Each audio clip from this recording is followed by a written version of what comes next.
From the Philadelphia Eagles perspective, one, quarterback looked fantastic. I thought Jaylen played about as perfect as you could play. Literally, statistically, he rivals it. 23 pass attempts, 19 completions, so that's 4 misses, but 3 of them are drops and 1's a throwaway. So you watched him carry the football team. I thought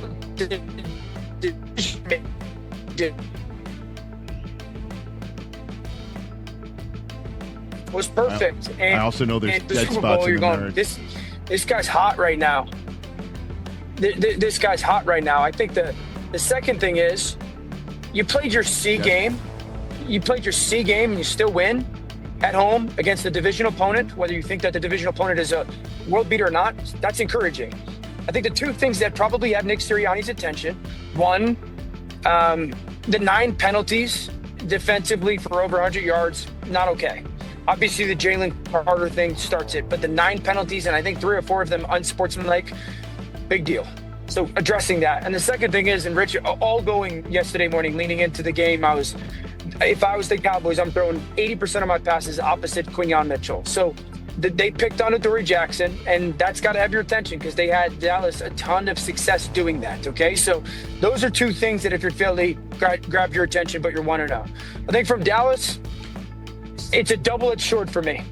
One, you gave the game away. It was there, and you beat yourselves. 4 drops. Obviously, the Miles Sanders fumble is huge. Shout out to Zach Bond because that fumble doesn't happen if he doesn't track him down. But the 4 drops by CeeDee Lamb is one of the best receivers in football. It's there for the taking. So you're that one part of you like so disappointed in that regard. But on the other edge, you're going, I feel encouraged if I'm the Cowboys and their fans. My head coach looked like he got us to play the right way. Brian Schottenheimer looked competent. We're situationally in a good place. We situationally. Dak Prescott looked fantastic. He looked better last night than he did all of last season. The interior of our offensive line looked really good. Now, no Jalen Carter, so I'm not going to discount that doesn't matter. But that interior of the offensive line, given what was in front of them, looks very good. And I also think the defense was better against the run. So 0-1, no doubt, but I'm encouraged if I'm the Cowboys to clean some things up. Yeah, I mean, to your point, I mean, we all, found it, I'll be honest, a little bit laughable to hear how let's trade away Micah because we need to stop the run. And here comes Kenny Clark straight up for Micah Parsons. You're wondering how in the world a team could do something like that. But you take a look at what happened last night when Kenny Clark was on the field. The Dallas Cowboys allowed just 2.8 yards per carry. And then when Clark was off the field, 6.6 yards per carry. He actually did affect some things, and it came down to Jalen Hurts breaking their back with his legs when he wasn't being accurate with his arm. And you take a look at the CeeDee drops, you got to figure that's not going to be the case. You're hoping that Javonte Williams' success wasn't completely all due to the fact that Jalen Carter spat his way out of the game. If you're Dallas, you do have to feel pretty damn good about all of that. Certainly if you want to prove that your coach has the chops and you want to prove that Micah's trade isn't the end of their existence, right? Yes, right. So again, that's what vantage point did you want to see it? Because you could also make the case, Rich, like they win that game with Micah. Because those 5 first downs that Jalen runs for, Micah tracks him down for 1 or 2. So you sit and that's why I say like a playoff contending football team is what I think I saw in Dallas last night. Because they don't have any difference makers on defense. They don't. It's a good unit.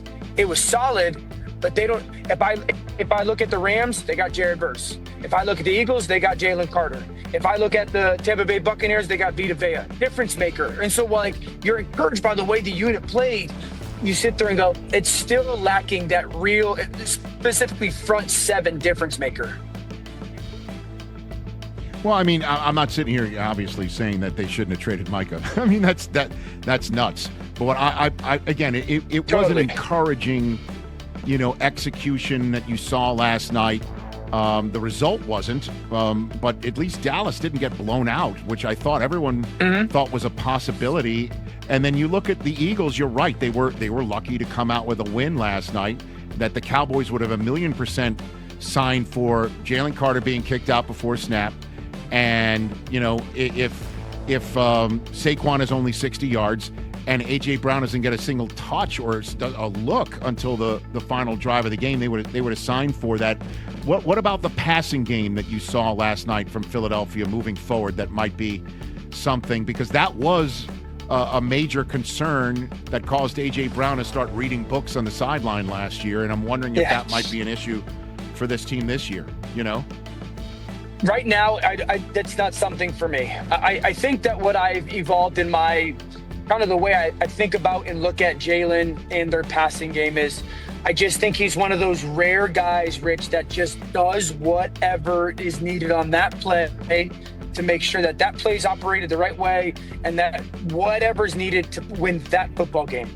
And so a lot of times with quarterbacking, you have your play. And then you get to the line of scrimmage and the defense has theirs. And the defense, in some ways, dictates to you what you're going to do with the ball. And you can't just force the ball to certain areas. And if you watch Dallas, they just played with really soft coverage. They played with that umbrella or half circle shell. You're not going to throw the ball over our heads. We're going to play a ton of zone. And that's why you saw Dallas Goedert get 7 catches. And so that's why you saw Jalen run the football 9 times, because they just kept everything in front of them. And we're not going to allow the ball to go over their heads outside of that one Jahan Dotson throw. And so I'm not going to overreact to it right now. I think it falls on Kevin Patullo, because here's the thing. Go back to the Super Bowl last year. And Kansas City came out and said, well, we're going to play with one safety in the middle of the field and we're going to play man coverage and we're going to challenge you guys. Jalen threw the ball downfield. That's just the simplistic beast of what you're going against in Philly's offense. If you want to make sure that you do not allow them to throw the ball downfield, then it's going to look like it did last night.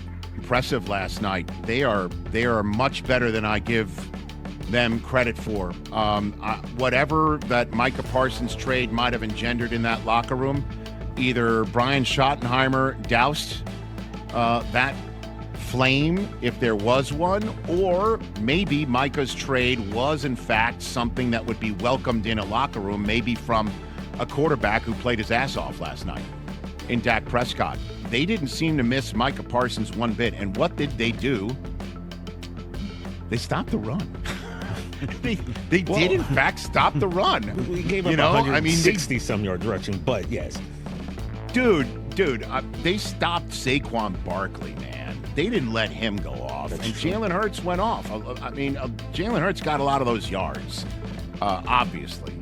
I know, it's tough to say you stopped the run when I did just give you, they gave up 100. The rushing net yards they gave up were 158, okay? And you take a look at, the stats, now that I'm actually being called out on it by you, TJ. They stopped the run at the middle. They did a good job. They did a good job plugging up the middle. Yeah. Hey, I'm looking at it. Jalen Hurts at 60. He was their leading rusher last night, which is, again, another MVP candidate. But a lot of those were scrambles, though, Rich. They wasn't design runs. Exactly. Yeah. Exactly. That's what I'm saying. And Barkley, averaged 3.3 yards a carry. It was Will Shipley who damn near ran for a first down every time he touched it. A.J. Dillon, they rolled him downhill to remind everybody that A.J. Dillon still plays football after last year's disastrous injury-marked season for him. The Cowboys did their job. They did their job last night.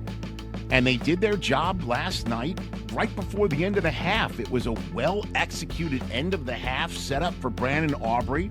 They used their timeouts wisely. Finally. They downed the ball and clocked the ball smartly. I mean, how many times have we seen the Cowboys run a fire drill? Yeah. Over and over and over again that only seem to have gasoline poured on the fire, and then Aubrey bails them out because it's a 65-yarder instead of a far more makeable field goal like he made before the end of the half. Now then, did they make mistakes? Of course they did. Of course they did. I mean, Miles Sanders he ripped off that big-time run for the Dallas Cowboys, 49-yarder, and then, a red zone fumble that killed him. I mean, absolutely killed him. If they had turned that into points, then their last drive of the game wouldn't have been for a touchdown. They could have just set up Aubrey for some 70-yarder to maybe win it. Had they scored a touchdown instead of fumbling it in the red zone, that changes the dynamic of that game considerably, especially because as soon as he fumbled it, the lightning came and an hour delay hit. Yeah. I mean, it was the worst time. I mean, had they called the delay, for the delay after that Cowboys score, everyone would have been sitting in a locker room off of something like that, as opposed to a field flipper, a momentum changer, and the Cowboys, obviously, the CeeDee Lamb drops is a lot of what people are talking about today, because had CeeDee made, I'm going to say that last catch that could have happened was a real tough grab. Yeah. I mean, that was a real tough grab. It was the one over the middle that Dak put it right in his hands. That, I don't know, he made this motion after he popped up that, I mean, the guys on NBC didn't mention it, but I was sitting in my hotel room here in Brazil, and it looked to me as if he was saying he may have lost it in his eyes, but that is not what he was bringing up after the game. He did a lot of chest tapping on the sideline and gave the... And as a matter of fact, listen, I know he's going to use this as whatever, fuel for his fire. He's... I'm sorry, man, for you, TJ, because this was in your grasp. Yeah, it was... Not to, borrow an poorly used phrase right here, but this... He grabs one of those, and this is a different story that we're talking about today. The Cowboys had a massive opportunity. Their run game, we'll see what it looks like next week against the Giants, because I'm imagining, Big Dex isn't going to spit on Dak in the, right after the kickoff, and that he's going to play, all 60 minutes. But other than those drops and the fumble in the red zone, the Cowboys looked really good, man. And you got to be happy about that. You got to be happy about it, that you saw signs of life, and that they also seemed to take a cue from Brian Schottenheimer to execute. And the play calling seemed smart. There wasn't a head scratcher that you've seen over the last few years. There's nothing that we're talking about a hot mess. All we're talking about is it was right there. Dak looked really good. He was aggressive at the end when he needed to be. He made some throws. The run game is there. They stopped the run with Saquon Barkley.